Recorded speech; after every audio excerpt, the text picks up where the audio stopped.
Dėl ko? Dėl to, kad ne antras pasiėmė. Nu jo. Kas dabar? Tada nepadarytų klaidos, būtų gerai. Blet, džipsai, džipą Audi taip pat pasidarysi, vėl į durus Audi. Vėl su to pačiu įskapu.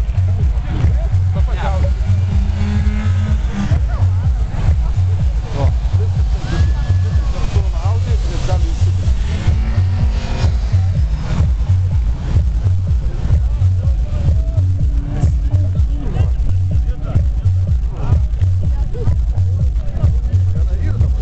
Gerai, bet tai kas?